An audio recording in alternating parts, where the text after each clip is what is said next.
Hello everyone, and welcome to another episode of Stories from the Other Side. I have my notes here because I want to tell you about a really amazing session I had with a client. So this client, she came in and she was single.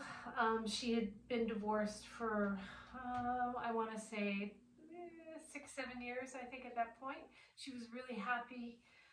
Her life was good. She was thriving, really doing well, but she was still having some kind of residual, I guess, grief is maybe what we can call it, from her ex-husband. So her ex-husband, oddly enough, like later in life, became addicted to cocaine, and really sad. It really ruled his life and everything that surrounded that.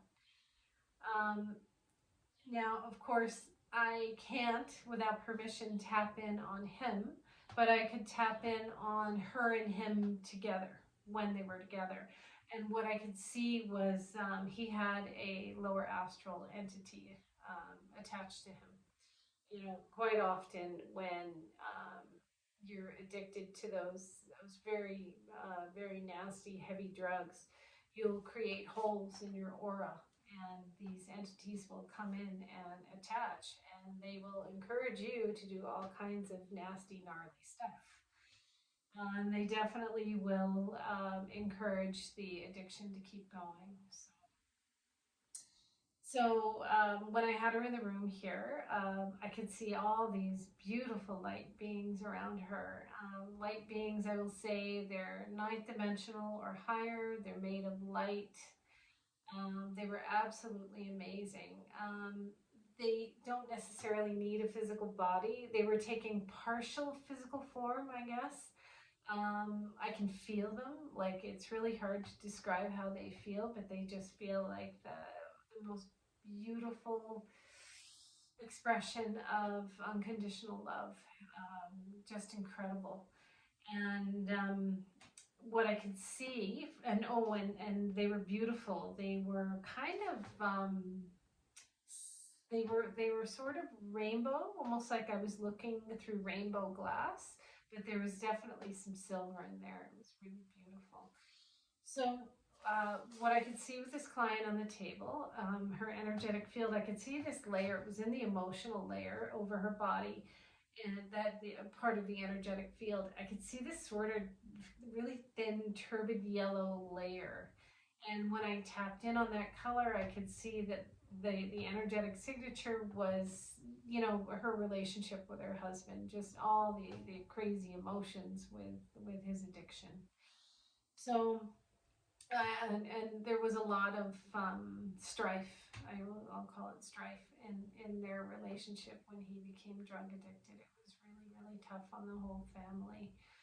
So we, of course, were going to help her release that layer and transmute that energy that was in that little turbid yellow layer there. So then I saw these beautiful light beings. They created this beautiful silver butterfly. It was about this big, and it was over her sacral chakra. I could see it over her body. And I was asking them, like, what is this? It's really just hard to describe in words how this thing felt, but it felt amazing. And they told me that it was basically technology that held the frequency of unlimited potential, which I was like, wow, like, I want some of that. anyway, so we continued on with clearing and transmuting, and as we were doing that, I saw, and I was doing some sound, I saw this silver butterfly infuse into her sacral chakra, and I could feel it when it was going into her. Oh my God, it was amazing. So how amazing is that, right? Like, how incredible is that? And then there were some cords that needed to be cut, and they did have some implants, which we did clear those implants. We, of course, cut the cords and transmuted that layer via prayers and sound and, in beautiful intention as well. And then I opened her Akashic Records and I saw a life in Rome. And this life in Rome was relating to her husband. So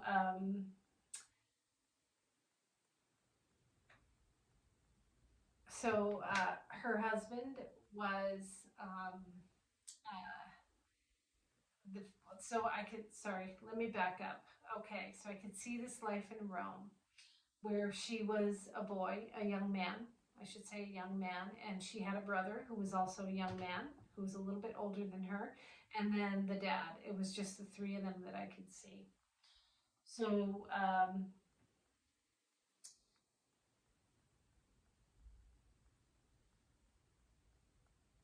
the dad and the son, they were involved in politics. So the dad was involved in politics, and he was grooming the son to try to get involved in politics as well, and the younger son, which is who she was in that life.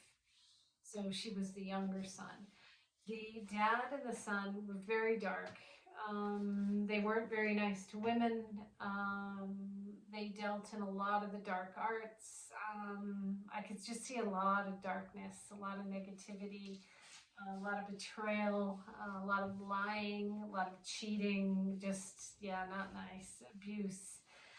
And, but she, being the younger son, she did not want to follow in these footsteps. She didn't want to be there. She didn't like what was going on in Rome at the time. It was really, really, really tough.